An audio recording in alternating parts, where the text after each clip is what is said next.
Three severe storms make today a WRAL weather alert day.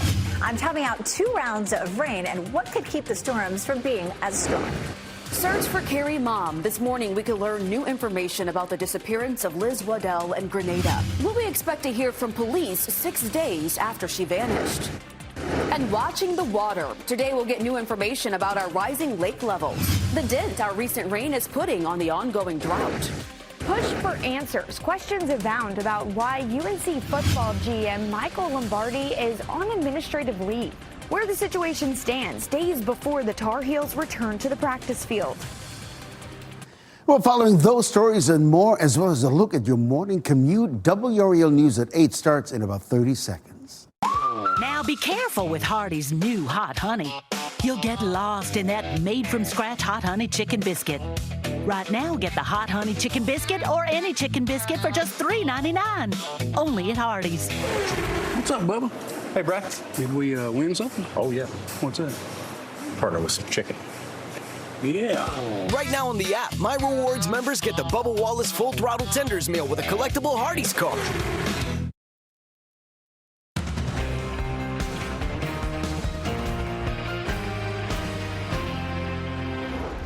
Good morning, everyone. It's 8 a.m. here on your Tuesday morning. We do have a lot of news to get to. Thanks for sticking with us. I'm Laura Levine. And I'm Ken Smith. It's dry now, but things could change in a few hours. Let's get over to meteorologist Elizabeth Gardner in the WRAL Severe Weather Center, tracking it all for us. Our next weather maker is this cold front that moved across the Midwest in the last 24 hours. Notice right here in western West Virginia into Kentucky, a tornado warning. That's the red box you see right there. Otherwise, this is not severe. It's moving through West Virginia. It'll move into our area, most likely right around lunchtime or into the early part of the afternoon. The more rain we see midday, the lesser chance we'll have of seeing severe storms later this afternoon. But right now, our level 2 risk is still intact. Wind damage would be our biggest threat, and it would likely be sometime late in the afternoon into the evening that we would see that round of severe storms.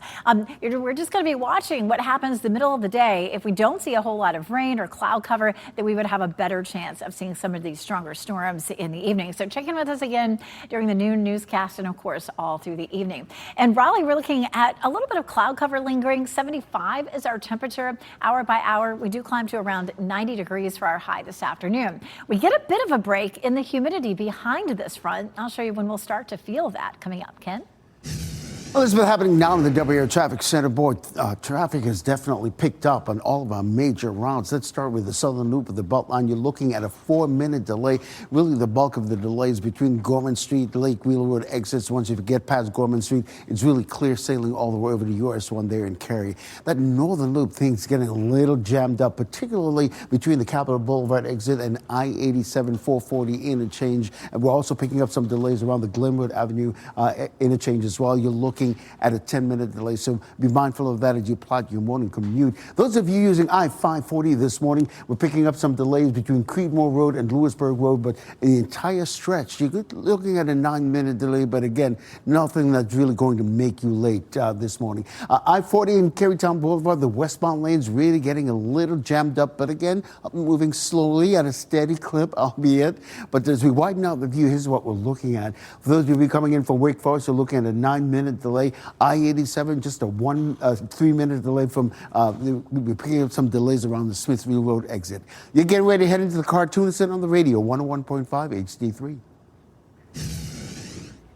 Ken, we're keeping our eye on the social media pages for the Royal Grenada Police Force because there is some sort of press conference that is set for 10 a.m. where they say they're going to update on major investigations, their wording. And the reason why we're mentioning this is because it is quite possible they could provide an update on this woman here, this Cary woman, Liz Waddell, who has been missing at least since last Wednesday while vacationing with a friend in Grenada. The two were staying at an Airbnb, and according to one of Liz Waddell's friends, they were apparently her friend was doing some sort of online class, and then they were focused on that, but when they looked up, they didn't see Liz there. And according to another friend, there was a bar and grill that has surveillance footage where that's the last time that she was seen in the water, but at one point she kind of floated out of view. So we're hopeful to try to get some kind of information from investigators in this regard, trying to learn a little bit more about what happened to Liz Waddell. So again, that press conference, it is at 10 a.m. WRAL will try to tune in and get you more information to report here in the WRAL Live Center.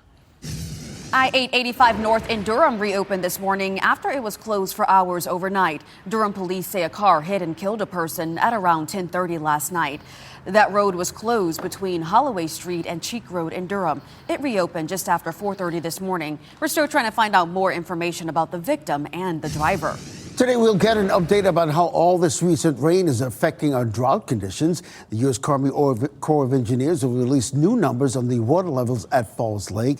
And that's where we find WRAL's Kelsey Coffey this morning. Kelsey, we've seen at least 5 inches of rain recently. Yes, Ken, and that's some really great news, but we still have quite a way to go. At last reading, Falls Lake here was still 5 feet below what it should be. This morning's update should help us see how recent rain has affected the drought. Last week's update showed our water supply had risen to 66%. Now, we just told you there's been nearly 5 inches of rain in the last week, and this has been the 4th wettest July ever recorded in Raleigh. We've had more rain this month than in the last 5 months combined. The latest drought report released last week shows our drought conditions are improving. The level of extreme drought went down from 39% to 29%. So we're expecting to get that update on the water level here at Falls Lake this morning at 10 o'clock. Kelsey Coffey, WRAL News, live at Falls Lake. Well, more uncertainty surrounding the Tar Heels football program. We're working to get answers about why the team's general manager, Michael Lombardi, was placed on paid leave effective immediately. Yes, WRAL's Ali Katlabar is live at UNC Chapel Hill for us. And Ali, right now we are working to get answers to those questions as the start of fall practice is just days away here.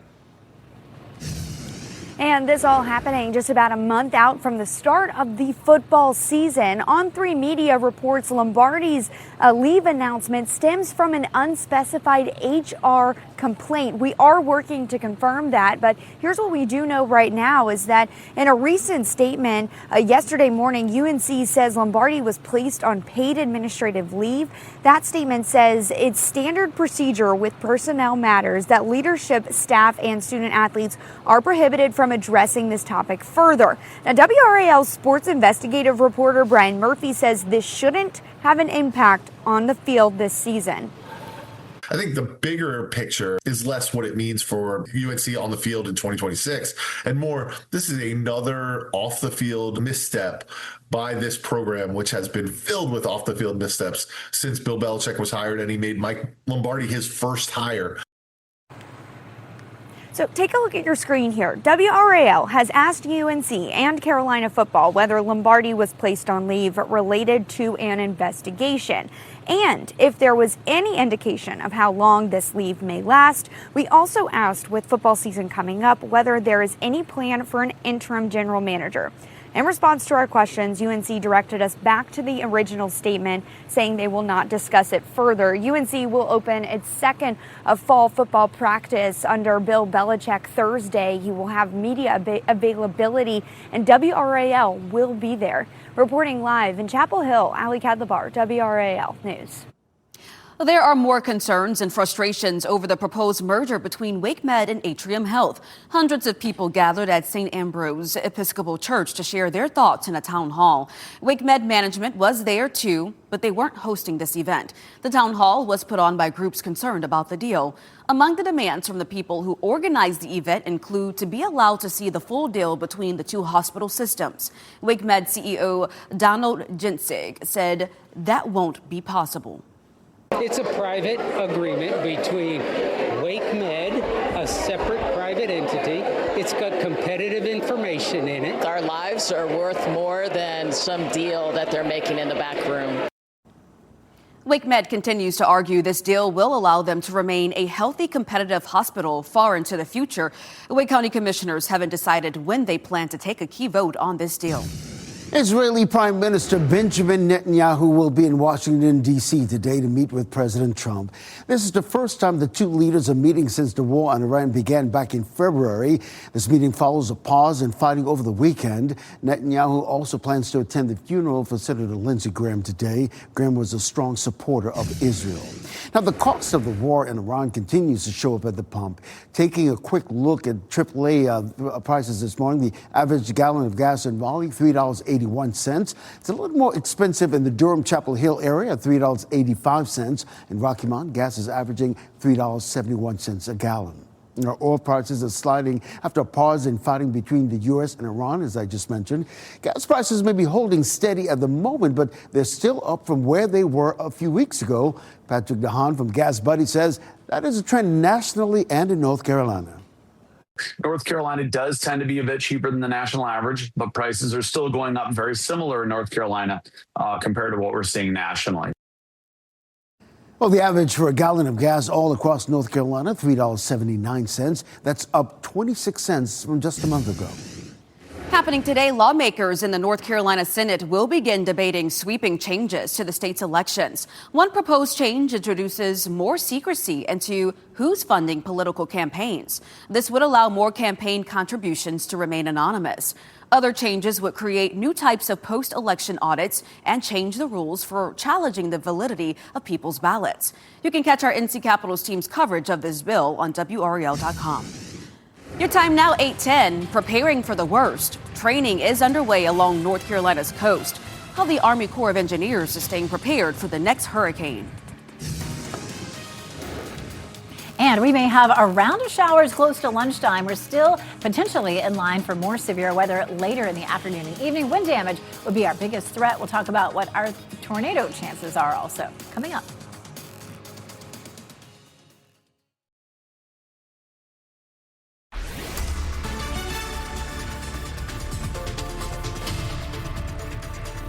(8:14). Here's our next weather maker. This cold front caused a lot of issues across parts of the Midwest. We do have a tornado warning ongoing here in the western part of West Virginia. That is going to continue to sink southward. I wouldn't expect severe storms with round one, which will arrive right around lunchtime into the early part of the afternoon. But depending on how much rain we see and the placement of that as it moves into North Carolina, it could either leave us with a chance for severe weather or diminish our chance. It could, if it moves across our area, help to stabilize the atmosphere and bring us a little lesser chance of severe storms. We still have a threat for wind damage, potentially tornadoes and large hail as we get through the latter part of the day today, late afternoon and into the evening.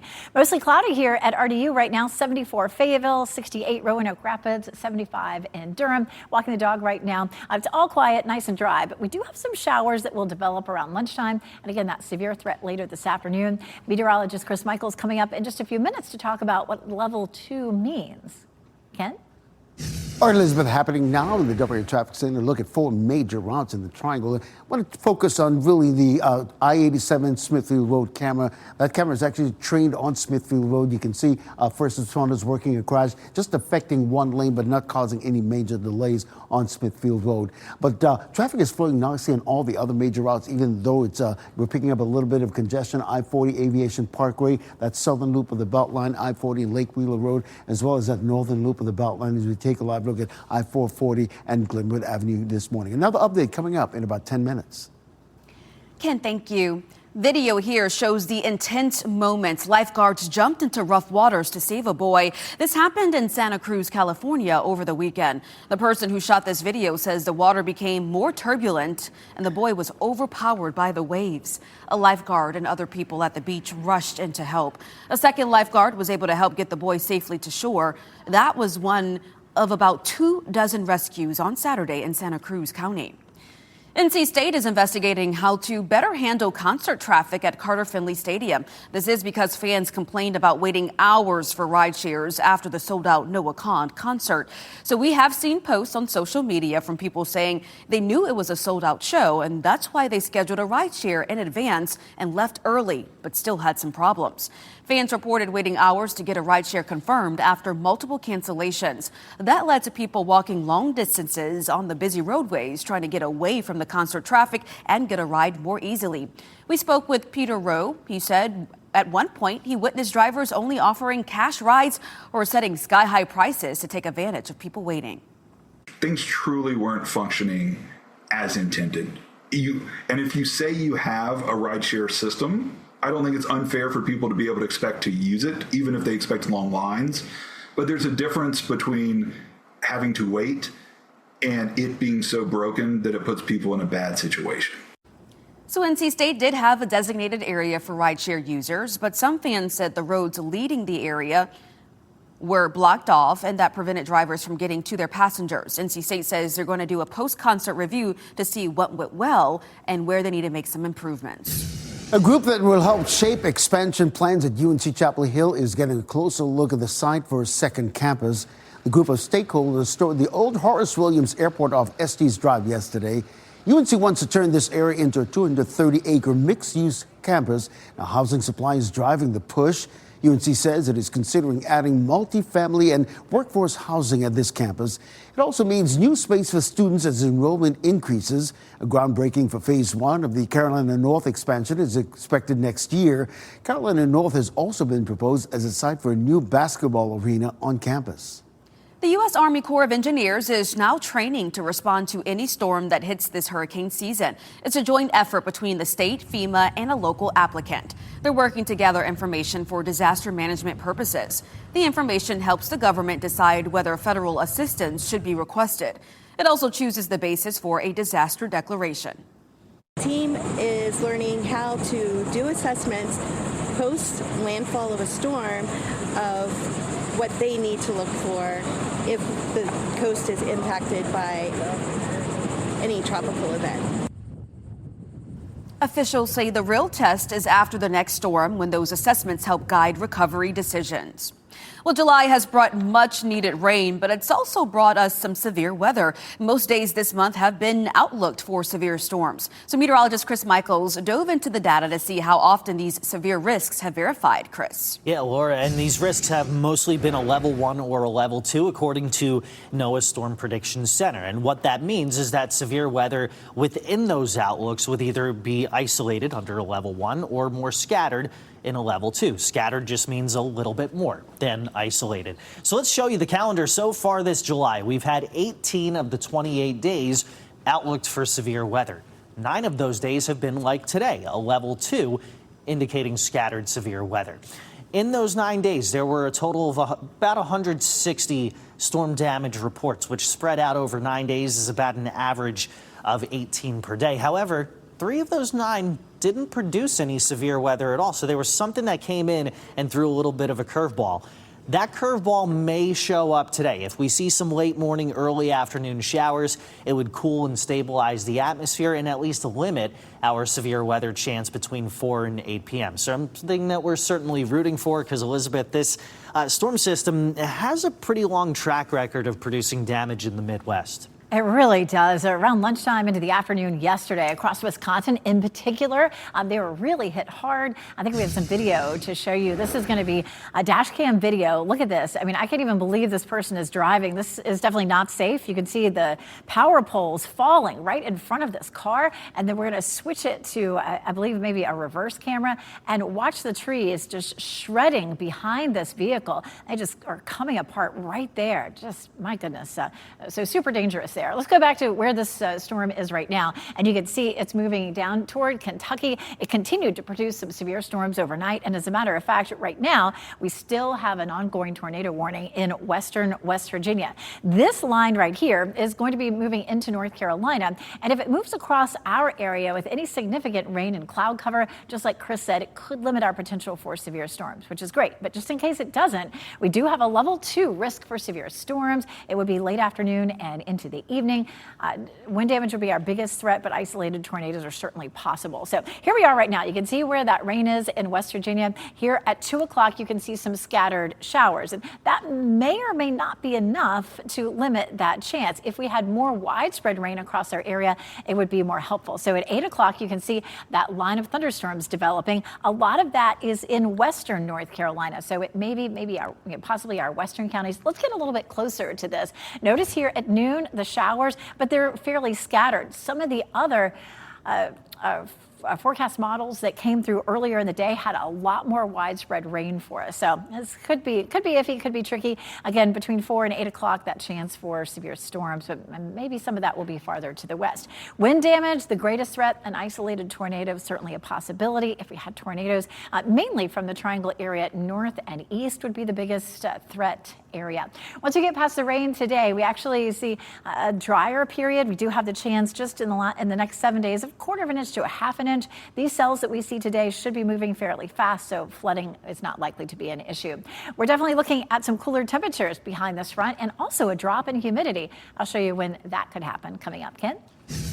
Elizabeth, happening now at the WRAL Traffic Center. We're getting reports of Irwin Road. A section of Irwin Road in Durham is shut down right now because of the crash. Working to get some more information, and as soon as we get it, I'll let you know how that's going to affect your morning commute. So traffic has definitely picked up on some of our major routes here in Wake County, especially that southern loop of the Beltline. Right now, you're looking at a 5-minute delay concerning that southern loop of the Beltline. But once you get past Gorman Street, it's really clear sailing after that. The northern loop of the Beltline, we're looking at a 9-minute delay. The bulk of the congestion between Capitol Boulevard and the I-87 440 interchange, so be mindful of that as you plan your morning commute. Another update on your morning commute coming up at the bottom of the hour.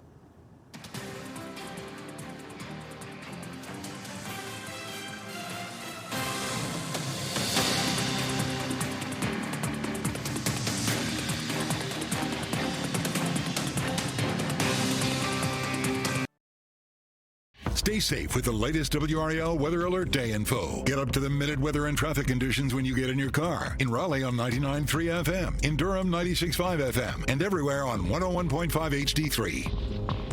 Good morning, everyone. The time is 8:26 here on your Tuesday morning. Let's get over to meteorologist Elizabeth Gardner on this WRAL Weather Alert Day. Elizabeth. Our next weather maker is this cold front, and out ahead of it, we're seeing a strong line of storms here moving across West Virginia and Kentucky. You've even had a tornado warning just in the last hour or so. This all moves in right around or just after lunchtime, and depending on where it lands and how much rain we see here, it may bring us a reduced chance for severe storms later on today. But we still are keeping that chance in. Of course, just in case it's wind damage, that would be our biggest risk. Tornadoes are possible with this particular scenario. We have gray skies across the area this morning with temperatures in the low 70s, and we'll climb to nearly 90 for the high this afternoon. Ken? Let's take a spin around the Beltline in terms of your morning commute, because we've been seeing some congestion really building on both the southern and the northern loop of the Beltline. Right now, you're looking at a 5-minute delay in that southern loop of the Beltline. But once you get past that Gorman Street exit, it's really clear sailing all the way over to Cary this morning. As for that northern loop of the Beltline, we're picking up some delays there as well. You're looking at an 11-minute delay. The bulk of it really is between Capitol Boulevard and the I-87 440 interchange. Another update on your morning commute at the bottom of the hour. This morning, we could learn new information in the search for a Cary woman who disappeared in Grenada. The Royal Grenada Police Force is holding a press briefing at 10 a.m. Liz Waddell disappeared while vacationing on the Caribbean island last Wednesday. And today, the U.S. Army Corps of Engineers will release new numbers on the water levels at Falls Lake. There's been nearly 5 inches of rain in the last week.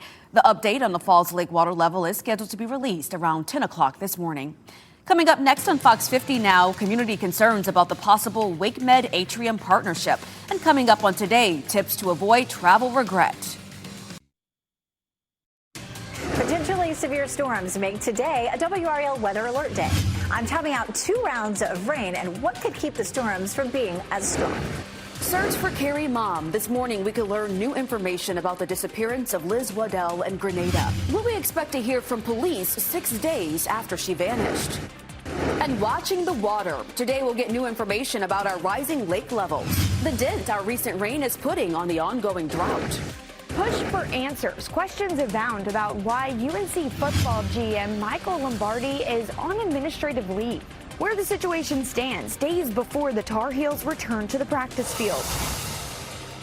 Yeah, that's so we're getting a lot of attention on our social media page as well. We're going to dig into that a little bit more in just a minute. But first, thanks for being with us. I'm Ken Smith. And I'm Laura Levine. We're also digging into this forecast, Ken, as we're already waking up with a whole lot of cloud cover. Meteorologist Elizabeth Gardner tracking our next weather maker. And that one is this cold front right here. There, of course, have been a line of thunderstorms that moved in front of this across parts of West Virginia, now into Kentucky. It's about to move into Virginia and eventually into North Carolina. If enough of it affects our area right around lunchtime, early afternoon as round 1, then it would limit our chance for severe thunderstorms later on. But it looks like it's almost starting to trend a little farther to the west. So we'll have our eye on it. Level 2 is our current risk for severe storms. That means scattered storms could produce some wind damage, and it's more likely late this afternoon into the evening. Round 1 of some showers could stabilize the atmosphere, but if it misses us, we'll certainly be in line for some of those severe storms later on. And Raleigh right now, it's mostly cloudy and 75 degrees. Our temperature will climb climb to around 90 this afternoon. Coming up, we'll take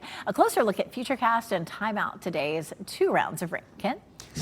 Elizabeth, happening now in the WRAL Traffic Center. We've got a traffic alert coming out of Durham this morning. A crash closing part of Irwin Road right now. This seems to be in a heavily populated area. So you got Elba Street, you got LaSalle Street, you've got Newport Street Drive right there. So trying to avoid Irwin Road right now. As soon as we get more information, I'll let you know exactly what's going on. Back here in Wake County, right now, the southern loop of the Beltline, boy, you're picking up a 7-minute delay. Nothing that's necessarily going to make you late, but be mindful of that. It's even more jammed up on the northern loop of the Beltline. You're looking at a 10-minute delay, especially between Capitol Boulevard and the I-87 440 interchange. Here's a look outside. I-40 Aviation Parkway traffic is definitely building. But this is what we're seeing on most of our major routes in terms of traffic, just flowing at a nice steady clip, sometimes slower than you'd like it to be right now. But right now you're looking at an 8-minute delay coming in from Wake Forest, just a 4-minute delay if you're coming in from Nightdale. But all the other major routes coming in from Apex, Garner, Johnston County, relatively delay-free at this hour. You're getting ready to head into the car. Tune us in on the radio, 101.5 HD3. Okay, I tell you what, we're about maybe an hour and 30 minutes shy of a press conference that's supposed to be held in Grenada from their police force there. And it's possible they could update about this missing Cary woman, Liz Waddell. She reportedly disappeared last Wednesday while on vacation with a friend.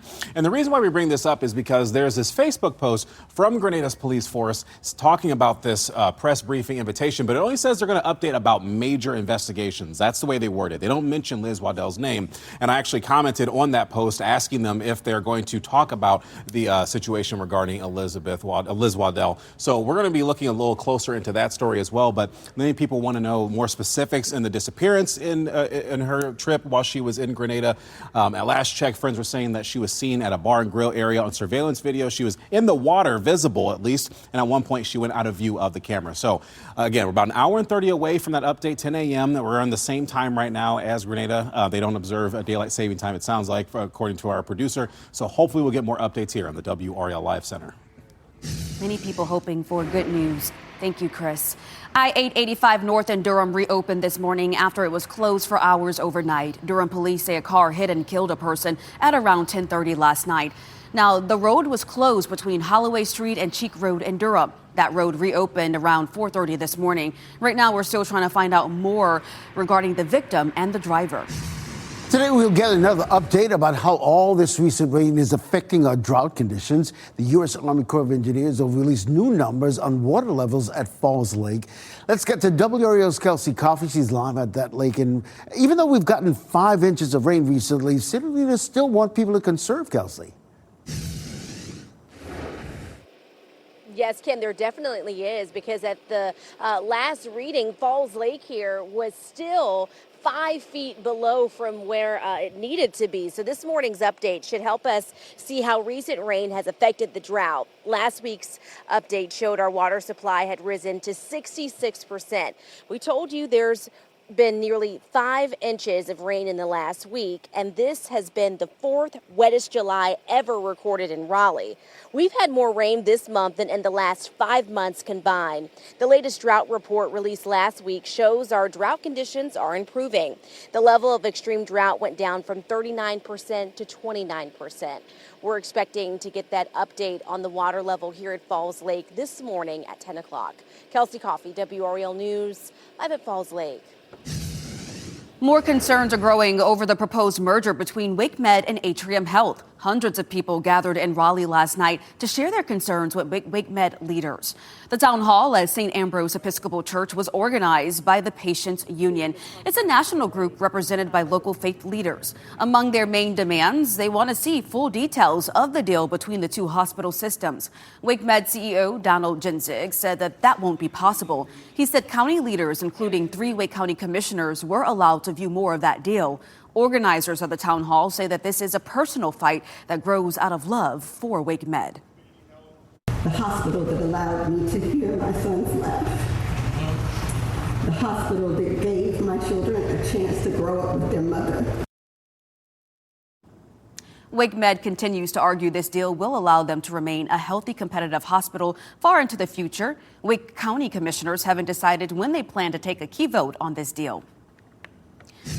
There is uncertainty now in Chapel Hill about the Tar Heels football program. Yeah, the team's general manager, Michael Lombardi, placed on paid administrative leave effective immediately. WRAL's Ali Kadlabar is live on campus this morning. Ali, we're working to get more answers about this situation as the start of fall practice is just days away. And Ken, this all happening about a month before the start of football season. Now, On3 Media reports Lombardi's leave announcement stems from an unspecified HR complaint. We are working to confirm that, but here's what we do know this morning. So in a statement released yesterday, UNC says Lombardi was placed on paid administrative leave. That statement says it's standard procedure with personnel matters that leadership, staff, and student athletes are prohibited from addressing this topic further. Now, WRAL did speak with 99.9 The Fan's Adam Gold about why it's important this announcement came from the university, not just the football program. It wasn't a firing. He's basically given paid vacation for now, but it does appear to be an HR situation, and we know those can be tricky. So take a look at your screen right now. WRAL has asked UNC and Carolina football whether Lombardi was placed on leave related to an investigation and if there was any indication of how long his leave may last. We also asked, with football season coming up, whether there's any plan for an interim general manager. In response to our questions, UNC directed us back to their original statement, saying they will not be discussing it further. UNC will open its fall football practice under Bill Belichick on Thursday. Now, he is expected to speak with media. WRAL will be there. Reporting live in Chapel Hill, Ali Kadlabar, WRAL. WRAL has been following Michael Lombardi from the very beginning, including how he helped Bill Belichick become UNC's head football coach and his hand in building that team. It's all laid out in the WRAL documentary, Coaching Carolina the Belichick Way. You can watch it anytime on WRAL's YouTube channel. Of course, we'll be following this story throughout the day to get new information about the Lombardi story. Watch our evening newscast starting at 4 o'clock this afternoon for any new developments and analysis. Dozens of people are hurt after a 7.1 magnitude earthquake shook parts of southern Japan this morning. A regional tsunami advisory was put in place for nearby beaches. At least 12 houses collapsed. Officials say at least 50 people are hurt. Gas prices are holding steady as a pause in fighting between the U.S. and Iran continues. New data from AAA this morning shows the national average stayed the same at $4.11. North Carolina's average dropped a cent to $3.79. And in Raleigh, it's $3.82, also a cent lower. So oil prices have been sliding. Brent crude closed yesterday down 11% from where it was Sunday. But Patrick DeHaan with Gas Buddy says it will take more positive developments in the Middle East before we see gas prices go down significantly. Until these situations improve or de-escalate, we may continue to see a bit of upward pressure on prices. And that's largely behind the big jump that we've seen coast to coast. And to find the lowest gas prices near you, you can use the WRAL fuel tracker. Just head to WRAL.com and search fuel. Today, a formal funeral service for Senator Lindsey Graham will happen at Washington National Cathedral. President Trump will give a tribute. Israeli Prime Minister Benjamin Netanyahu and Ukrainian President Volodymyr Zelensky also planning to attend that funeral. Tomorrow, Graham will return to his home state of South Carolina. Services there will begin with a public procession to the State House. After that, there will be a private funeral burial service as well. Graham died July 11th after complications from heart disease. He was 71. Now, former South Carolina Governor Mark Sanford will run for the Senate seat Graham held before his death. Graham's sister Darlene is serving in that seat until the end of his term in January and is running for a full term. Congressman Ralph Norman is also running for that seat. The special primary election is on August 11th. The winner will face Democratic candidate Annie Andrews in November. The North Carolina Gang Prevention and Intervention Task Force will meet today in Raleigh. The task force is comprised of local law enforcement, education leaders, legal representatives, mental health and substance abuse organizations, as well as people who have left gangs. Their focus is to reduce the presence of impact of gang activity across the state, including on young people. Today's meeting will be at the Governor's Crime Commission starting at 9 a.m. Our WRAL documentary team uncovered the types of gangs operating in the state. We analyzed the crimes they're committing and how a recent change in state law is making it easier for them to recruit children. You can watch Easy Targets, Gangs Getting Younger in NC on the WRAL YouTube page. Your time now, 8:41. Tipping culture shift. 5 on Your Side shares the change in tipping behaviors and where diners are being more cautious with their dollars before gratuity. And our next weather maker is this band of rain moving out of West Virginia into Virginia. I'll show you what time it will arrive and what we could see with round 2 with some severe storms.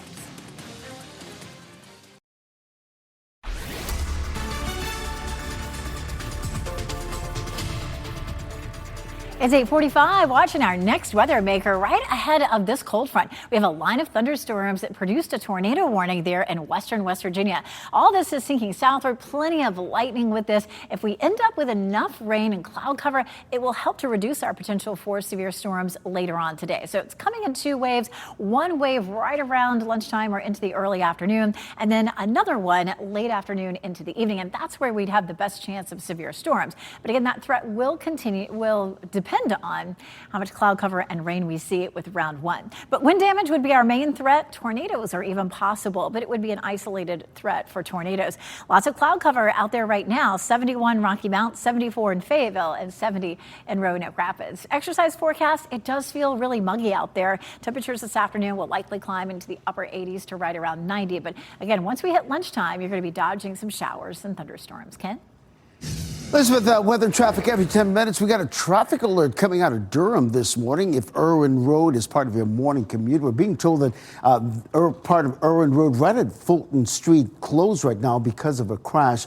We're going to keep eyes on that and let you know what's going on, but definitely avoid that intersection of Irwin Road and Fulton Street if you can. Staying in Durham, I-885, you're picking up some heavy congestion both north and south. Right now, you're looking at a 5-minute delay in either direction. We'll check Ray County routes coming up in a few minutes.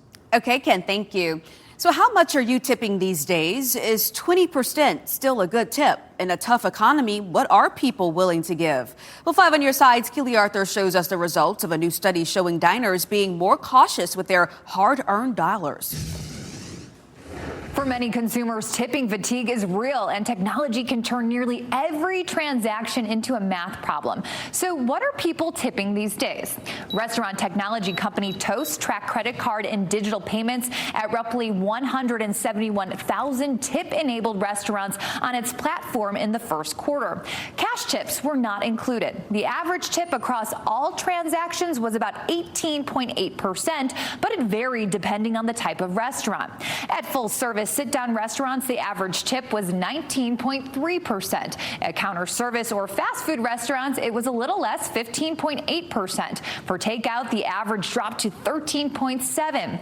The study did not establish a hard and fast rule, but Toast users still tend to tip about 18 to 20% when dining at a full-service restaurant. For other types of service, customers appear to adjust accordingly. Here's one final takeaway. Gratuities, service charges, and other fees may already be added automatically, so check your bill before you pay. Keely Arthur, 5 on Your Side.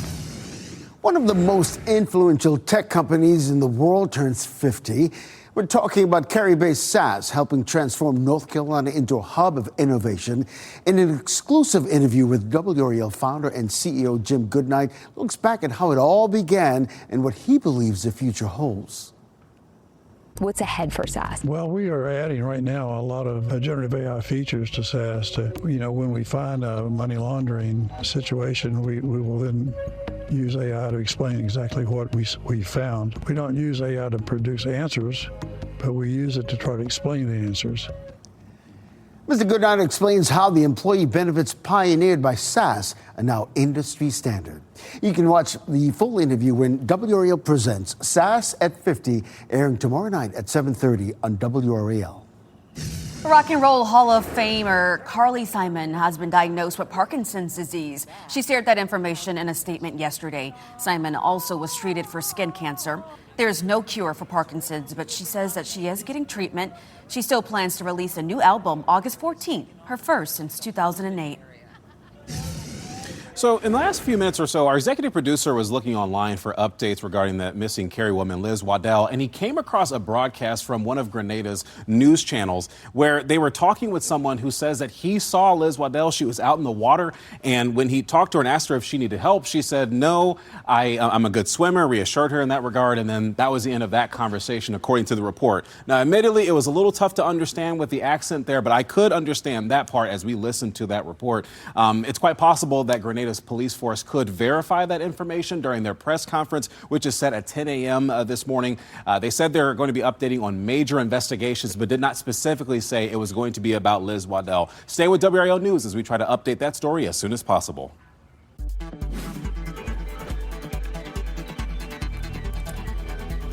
All right, it was a zoo at the Detroit Tigers game last night. Yeah, here's a look at what's trending this morning. Let's start in the diamond. Detroit Tigers game had a few unexpected moments on the field. The game was delayed for nearly 15 minutes after a squirrel got onto the field, and then a bird was later spotted as well. But the highlight of the night came when the entire Tigers ground crew started chasing the squirrel.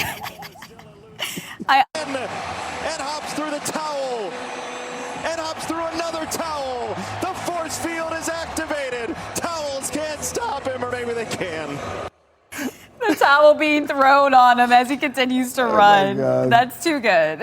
I was digging the play-by-play by the announcers. And by the way, fans probably need that comic relief because the Tigers ended up losing that game. Yeah, I'm actually going to see the Detroit Tigers next weekend in San Diego. So we'll see if there is any more animals on the field. More drama. Yeah. Let's turn our attention now to the forecast. Meteorologist Elizabeth Gardner in the WRAL Weather Center tracking our next weather maker.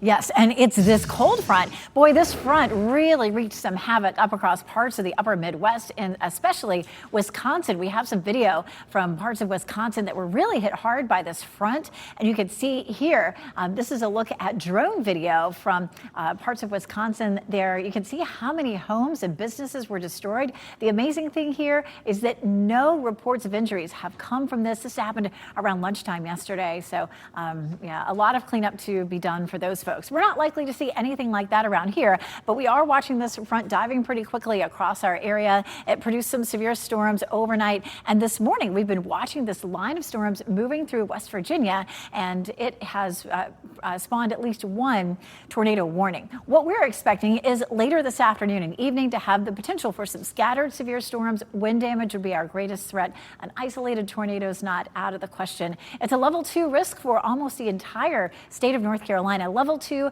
means that instead of isolated storms, some scattered storms could produce some wind damage. Let's watch what's happening up to the north. Here's what could change everything for us. At lunchtime, we start to see this first round, and this is likely to be some scattered rain. But notice how it sort of falls apart across our area. If we see a significant amount of rain and cloud cover, it could help to stabilize the atmosphere and reduce our chances for severe storms later on. This version of Futurecast at 5 o'clock starts to show some pockets of potentially severe storms, mainly back to the west. Notice at 8 o'clock, it looks fairly benign for us. We can't count on the fact that we wouldn't see any severe storms, so we do need to plan for it. But again, that would be the caveat with lots of cloud cover and that chance of some rain midday. It could reduce our chances. 75 is our temperature at RDU. Right now, we're seeing cloudy skies. Temperatures will be somewhere between the mid 80s and right around 90 this afternoon, especially with the clouds and the showers that we could see from round 1. After that, we drop into the 80s Wednesday and Thursday, but we also drop our humidity. Feels tropical right now, but we could drop it all the way down to tolerable to comfy Wednesday, Thursday, and Friday. We're looking at some more showers and thunderstorms by the weekend, and we'll be right back with your top stories. Stay with us.